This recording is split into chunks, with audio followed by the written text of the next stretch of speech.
Saudara-saudari yang terkasih dalam Kristus, orang-orang yang bertobat adalah mereka yang mengalami perubahan radikal dalam hidupnya. Seperti Sakeus, dari seorang pendosa menjadi pengikut Kristus yang taat. Paulus, dari pembenci pengikut Kristus menjadi seorang pewarta Injil yang gigih. Dalam Injil Lukas hari ini dikisahkan orang-orang Farisi dan ahli Taurat menuntut tanda-tanda dan mujizat untuk memuaskan keinginan mereka. Mereka menutup mata hati sehingga tidak mampu melihat tanda-tanda kehadiran Tuhan di dalam hidup mereka, sehingga mereka susah untuk bertobat. Maka Yesus berkata, "Angkatan ini adalah angkatan yang jahat. Mereka menghendaki suatu tanda, tetapi kepada mereka tidak diberikan tanda selain tanda Nabi Yunus. Seperti Yunus menjadi tanda untuk orang-orang Niniwe, demikian pula Anak Manusia menjadi tanda bagi bangsa ini." Yesus membandingkan mereka dengan orang Niniwe, karena orang Niniwe dapat dengan mudah mengakui kesalahan, sedangkan orang-orang Farisi dan ahli Taurat susah untuk bertobat karena mereka merasa diri hebat, merasa diri paling benar, paling suci dari orang lain. Di tengah kehidupan keluarga, komunitas, dan masyarakat, kita temukan diri kita, sesama kita yang hidupnya selalu sadar dan mengakui kekurangan dalam diri, lalu mereka menyesal dan bertobat.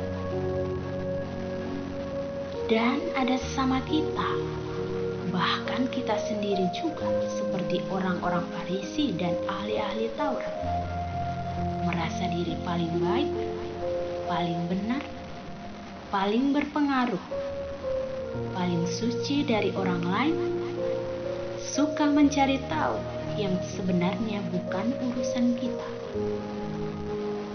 Dosa-dosa inilah yang menutup mata hati kita untuk melihat kerahiman Allah yang hadir di tengah-tengah kita.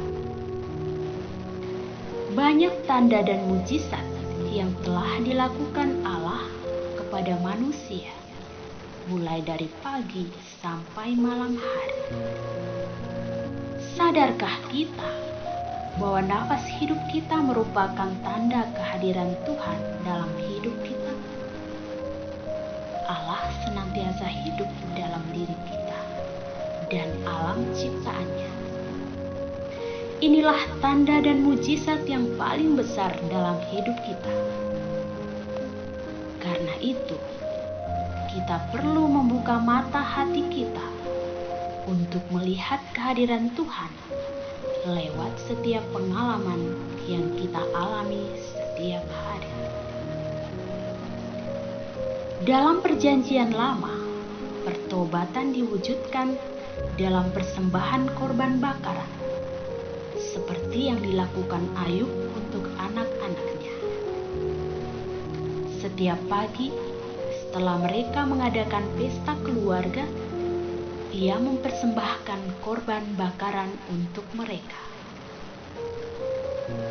Pada zaman sekarang, pertobatan tidak lagi diwujudkan dalam rupa persembahan korban, tetapi melalui kesadaran, penyesalan, dan tindakan untuk berbalik.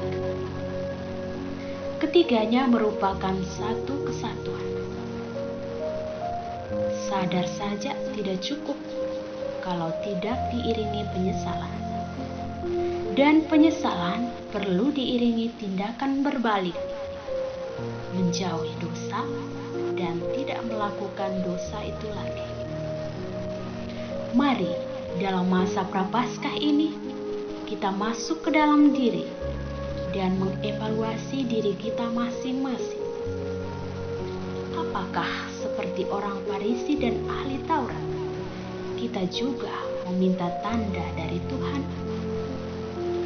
Mari kita membuka hati kita untuk melihat kehadiran Tuhan dalam setiap peristiwa hidup kita, dan seperti orang Niniwe, kita sadar dan berbalik kepada Allah.